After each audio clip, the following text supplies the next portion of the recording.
My brother accidentally shared a group chat where my parents called me the family ATM after I'd spent years helping with their retirement costs. She's too dumb to know we're using her, they wrote. So I cut all ties with them, but not before. Imagine receiving a text that rips your entire world apart, revealing years of the cruelest betrayal from the people you love most. That's exactly what happened to me on a rainy April afternoon, and it all started with a simple family group chat. My phone buzzed. Just a normal notification, right? But the moment I opened it, my stomach plummeted. There, in black and white, were messages from my brother Kevin. The family ATM just sent another $3,000. Then my dad's reply, LOL, keep that gravy train running. She's too stupid to realize we're using her. And finally, my mom chimed in, just bought those golf clubs your father wanted. Jordan would flip if she knew her money was going to those instead of medication. I froze. My heart hammered against my ribs, so hard I thought it might burst. This wasn't a joke. This was years of betrayal, laid bare in a few cruel texts. My own family, mocking me, laughing at me, calling me their ATM. I felt like I couldn't breathe, like the air had been sucked right out of the room. Let me back up a bit. My name is Jordan Wright. I'm 35 years old, and for the past 5 years, I'd been financially supporting my parents. I genuinely thought I was being a good daughter. They always struggled with money, or so they told me. When my marketing consulting business took off, I wanted to help. So, I started sending them $3,000 every single month. My goal? For them to enjoy their retirement without worrying about bills. I even set up a secret investment account, planning to surprise them with it when they turned 70. I thought I was doing the right thing, giving back to the people who raised me. But that day, everything changed. Kevin, my brother, had accidentally sent those messages to the wrong chat. He meant to send them to a secret chat he shared with our parents, but instead, he blasted them to the family group. And just like that, the ugly truth was out. For years, they'd been laughing behind my back, manipulating me, using my hard-earned money to fund a lifestyle they lied about needing. They weren't struggling. They were living it up, buying golf clubs, upgrading cars, even planning lavish vacations. All while telling me they couldn't afford their medications or heating bills. I scrolled through the screenshots. Kevin tried to delete them, but it was too late. I'd seen it all. Message after message, planning how to squeeze more money out of me, joking about how gullible I was. My mom even wrote, she's such a sucker for helping family. I almost feel bad. Almost. And Kevin? He actually suggested starting a betting pool on how quickly I'd send the money. I felt like the ground had been ripped out from under me. These were the people who were supposed to love me, to care for me. Instead, they saw me as nothing more than a resource to exploit. For the next few hours, I sat there in disbelief, my mind racing. The rain outside beat against the windows, a steady drumroll that matched the chaos in my head. How could they do this? I'd sacrificed so much for them. I delayed buying my own home for 2 years to help with their supposed mortgage troubles. I worked 60-hour weeks just to afford both my life and theirs. I skipped vacations, bought secondhand furniture, and cut corners everywhere, just to make sure they were comfortable. And for what? So they could laugh at me? So they could buy luxury items while I worried if they were eating properly? The rage built inside me, hot and stinging, but so did the hurt. I felt stupid. Naive. Like I'd been played for a fool. My phone kept buzzing with calls and texts from them. My dad swore it was all a joke. My mom said I was taking things out of context. Kevin claimed he was just going along with it to stay on our parents' good side. But their own words had exposed the truth. There was no going back. That evening, there was a knock at my door. I looked through the peephole and saw Kevin standing there, soaking wet from the rain, his face pleading. I didn't want to talk to him, but part of me needed answers. I opened the door, but blocked the entrance. What do you want? I asked, my voice cold, sharper than I'd ever heard it. Jordan, please, can I come in? I can explain everything. Explain what? How you've all been laughing at me for years. I held up my phone, showing him one of his own texts, just told Jordan needs dental surgery. Cha-ching. Kevin winced. It's not what it looks like. Mom and Dad, they started it, and I just went along with it. So you were just following orders? Like some kind of financial Nazi? The words came out harsher than I intended, but I couldn't stop. I've been sending $3,000 every month, Kevin. That's $36,000 a year for 5 years. Do you know what that adds up to? He looked down. I know, it's a lot. It's $180,000, Kevin. And that doesn't include the extras for Dad's medical expenses or Mom's broken furnace. I felt sick just saying it. I skipped a vacation to send them an extra $5,000 for a furnace that never needed replacing. Look, they took it too far, I know. But they're getting older, and they're 60, not 95. Dad's still golfing every weekend with his fancy new clubs that I paid for while I thought he needed medication. I was shouting now, not caring if the neighbors heard. Please, Jordan, they're freaking out. Dad's worried about his heart medication, I laughed bitterly. The medication that doesn't exist? Or the real medicine he actually needs that I've been paying for while you all blow the money on luxury items? Kevin's face crumpled. I messed up, I know. But they really do need your help now. They've gotten used to the lifestyle. They can't afford their mortgage without you. Their mortgage? A strange calm settled over me. On the lakeside condo they bought last year while telling me they were struggling to pay rent on their modest apartment? Jordan, please, no. I've been Jordan, please, for too long. Now I'm just Jordan. And Jordan is done. After Kevin left, I sank into my couch, my entire body trembling. The screenshots from their group chat played on repeat in my mind. In one, my father had written, "Just told Jordan the roof is leaking. Let's see how much we can squeeze out of her this time." My mother replied, "She's such a sucker for helping family." I almost feel bad. Almost. Then Kevin, "Maybe we should start a betting pool on how quickly she sends the money." I'd been nothing but an ATM to them. A resource to be drained. A joke. I pulled up my laptop and logged into my banking portal. Every month for the past 5 years, there it was, $3,000 transferred to my parents' joint account. Plus all the emergencies, another $40,000 over the years for dental work that never happened, car repairs for problems that didn't exist, medical bills for treatments they never received. I opened another tab and logged into the investment account I'd set up for them 3 years ago, my secret plan to surprise them with a supplemental retirement fund when they turned 70. I'd been contributing $1,000 monthly. The balance showed just over $42,000. My finger hovered over the close account button. Not yet. I needed a clear head for this. I called my best friend, Megan, who also happened to be my attorney. "They did what?" she practically screamed when I explained the situation. "I know," I said, my voice hollow. "I've been an idiot." "No, Jordan, you've been kind. They're the ones who should be ashamed." Her voice softened. "What do you want to do?" "I don't know," I admitted. Part of me wants to just cut them off completely. Another part wants to confront them and hear them try to explain themselves. Before you do anything, we need to review what you've set up for them legally. Are they on any of your accounts? Insurance policies? The retirement supplement you mentioned? I felt a chill.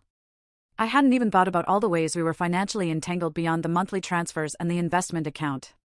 I'd added them to my premium health insurance policy as dependents 2 years ago. My father's heart medication, which I now questioned the existence of, was covered under my plan. They were also beneficiaries on my life insurance policy. I need to untangle all of this, I realized aloud. One step at a time, Megan counseled. First, gather all the documentation of what you've given them, bank statements, texts asking for money, everything. Second, make a list of all financial connections you need to sever. Third, decide if you want to communicate with them about why you're doing this. As I hung up, my phone buzzed with a text from my mother. "Your father is very upset. His blood pressure is through the roof because of your behavior. We need to talk now." Something inside me hardened. The manipulation was still happening.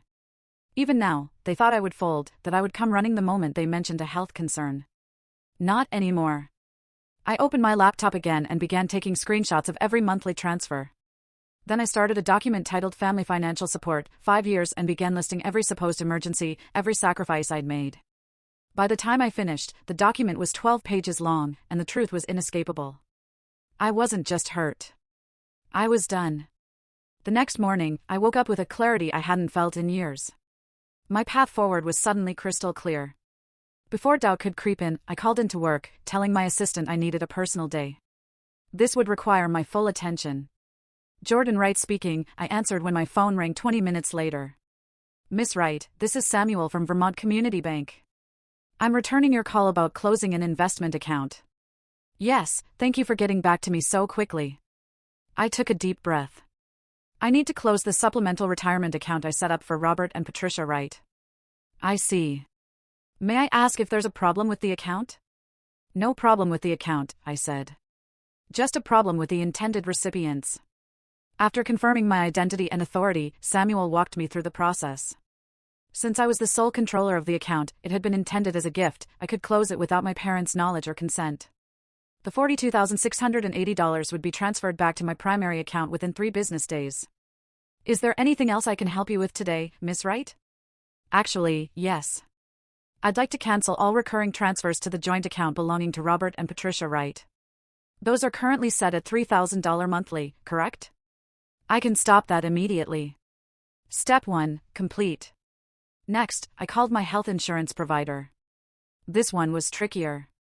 Mid-year changes to dependents required a qualifying life event, and discovering your parents have been scamming you wasn't on their list. But after explaining my situation to a sympathetic representative named Miguel, he found a solution. Since they have their own residence and you no longer provide more than 50% of their financial support, we can process this as a change in dependent status, he explained. They'll receive notification that they've been removed from your policy effective at the end of the month, which gives them 30 days to find alternative coverage. That's perfect, I said.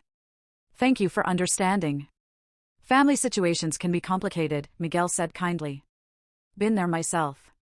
Step 2, complete. The life insurance policy was the easiest to change.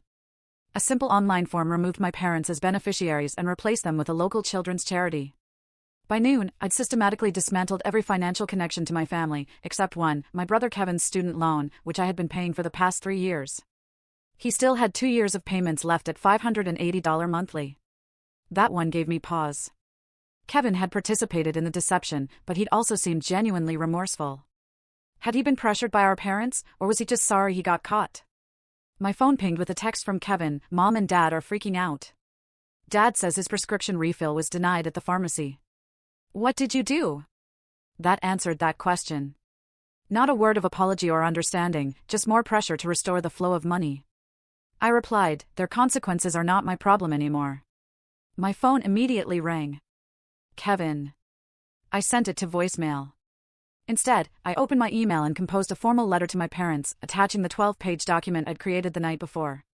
I titled it simply Financial Support Provided, 2018 to 2023. The email read, Robert and Patricia, attached is a comprehensive accounting of the financial support I have provided over the past 5 years, totaling $221,800. I have also removed you from my health insurance policy effective May 31st, and the retirement account has been closed.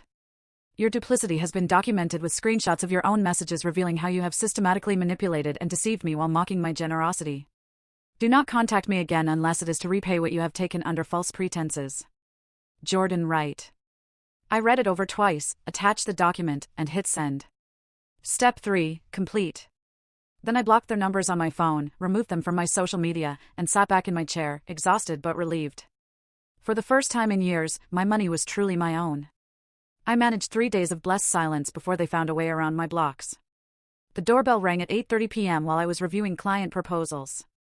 Through the peephole, I saw my parents and Kevin standing on my porch, their faces a mixture of anger and panic. I didn't open the door. Instead, I called Megan. They're at my house, I whispered, as if they might hear me through the walls. Do not let them in, she said firmly. If they don't leave, call the police for trespassing.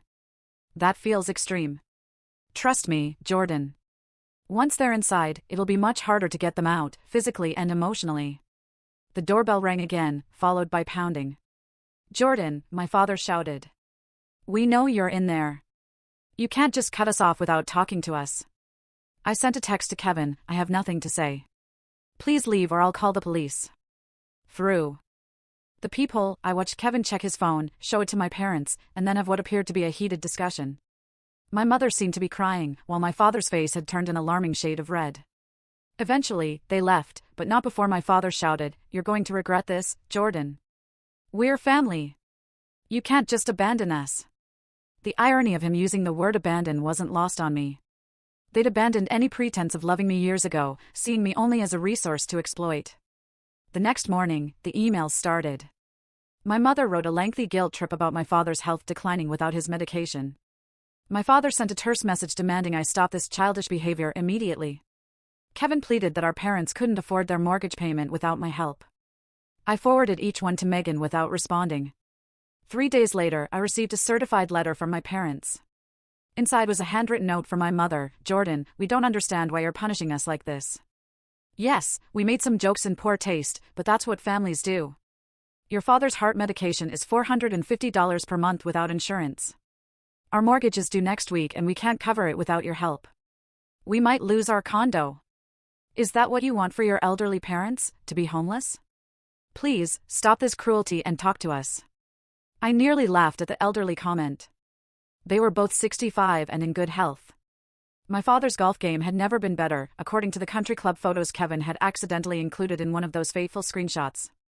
I called the pharmacy where my father filled his prescriptions, pretending to be my mother. "I'm calling about my husband Robert Wright's heart medication. What's the cost without insurance?" "Let me check," the pharmacist said. After a moment, "It's $40 for a 30-day supply, Mrs. Wright. Not $450. Another lie. That evening, Kevin showed up at my office as I was leaving. He looked terrible, dark circles under his eyes, clothes rumpled. "Jordan, please," he said, stepping in front of me. "They're falling apart. Dad's talking about bankruptcy." "That's not my problem," I replied, trying to step around him. "How can you be so cold? They're our parents." "Are they?" "Because real parents don't exploit their children. Real parents don't laugh behind their kids' backs about how stupid and gullible they are. They made mistakes, but, no." I cut him off. "A mistake is forgetting a birthday. What they did was calculated and cruel, for years, Kevin. Years. The condo is going into foreclosure. They can't make the payments without you." I felt a momentary pang of guilt, but then remembered a screenshot, just convinced Jordan we're struggling with rent. Meanwhile, we're closing on the lake condo next week. Cheers. "They shouldn't have bought a place they couldn't afford," I said flatly. "What about Dad's medication? The prescription that costs $40, not $450? He can get a job at Walmart if he needs to cover that." Kevin's eyes widened. "How did you?" "I did my research." "No more lies, Kevin." I walked past him to my car. "Tell them to look into government assistance programs. That's what they're there for." "Jordan," he called after me. "They're talking about moving in with me. I can't handle that." I turned back. "That sounds like a you problem, Kevin. Welcome to consequences." 2 weeks after cutting my family off, I was sitting in a therapy session I'd finally scheduled for myself. Dr. Bennett, a woman in her 50s with kind eyes and a no-nonsense demeanor, listened as I recounted the whole sordid story. "Every day I swing between feeling strong and feeling horrible," I admitted. "Like yesterday, I found out from a mutual friend that my parents had to cancel their country club membership. I actually felt guilty about it for hours." "That's normal," Dr. Bennett said gently. "You're grieving the family you thought you had. That includes grieving the role you played as their supporter. But they didn't deserve my support. They were using me. Both things can be true at once. They didn't deserve your support, and you can still feel lost about no longer providing it." I pondered that while Dr. Bennett continued, "The role of family provider clearly became part of your identity. Now you're redefining who you are without that role." I hadn't thought about it that way, but she was right. For 5 years, I'd tied my worth to being the successful daughter who could support her parents. Who was I now? As I was leaving my session, I received an unexpected call from my Uncle Pete, my father's brother, who lived across the country in Oregon. We weren't close, but I answered out of curiosity. "Jordan, it's your Uncle Pete. I just got a strange call from your father asking if he and your mother could come live with us for a while. He said you'd cut them off financially and they were about to lose their home. Is that true?" I sighed. "It's complicated, Uncle Pete. I figured. Your dad has always had a talent for selective storytelling." His tone was dry. "Want to tell me your side?" So I did, explaining everything from the screenshots to the lies about medical expenses. When I finished, there was a long silence. "I'm not surprised," he finally said. "Your father tried to pull similar stunts with me years ago. It's why we're not close. I refused to fund his lifestyle." "You knew?" I felt a wave of betrayal all over again. "Why didn't you warn me? Would you have believed me? They had you convinced they were struggling, and you were their hero." Sometimes, people have to discover the truth themselves. He was right. I wouldn't have believed him. For what it's worth, he added, I told your father I wouldn't take them in. I suggested they downsize and live within their means. He hung up on me. After we disconnected, I felt strangely validated. I wasn't crazy for cutting them off. I wasn't a horrible daughter. I was just the latest target of their manipulation, and I'd finally wised up. 6 months after I'd cut off all contact, I arrived home from a business trip to find my parents sitting on my porch steps. My father had lost weight, and my mother's carefully maintained highlights had grown out, revealing gray roots. They were both wearing clothes I didn't recognize, cheaper looking than their usual attire. My instinct was to turn around and drive away, but Dr. Bennett and I had discussed this possibility in therapy. I was stronger now. I could face them without being manipulated. I parked in the driveway and approached slowly, my heart pounding. What are you doing here? Jordan, my mother's voice cracked. Please, we just want to talk. We've learned our lesson. These past months have been hell, my father added. I unlocked my door. You have 5 minutes. Inside, they perched awkwardly on my couch while I remained standing, arms crossed. We're sorry, my mother began. We never should have taken advantage of your generosity. My father nodded. We've lost everything. The condo, the car, our savings. We had to move in with Kevin, and his place is so small. Your mother has to sleep on a pull-out couch. The country club revoked our membership, my mother added. All our friends there, they don't call anymore. My medication costs have been terrible without your insurance, my father continued. Medicare doesn't cover everything. I listened to them list everything they'd lost, waiting for an actual apology. It never came. There was no, we're sorry we hurt you, or we were wrong to mock you. Just a catalog of their hardships and implied blame that I had caused them. Is that it? I asked when they finally fell silent. We want to make things right, my mother said. We've really suffered, Jordan. We've learned our lesson. What lesson would that be? They exchanged glances. That we shouldn't have taken you for granted, my father finally said. Translation, they should have been more careful about getting caught, not for what they did. No, I said softly. You haven't learned anything. What do you mean? My mother asked, her voice rising slightly.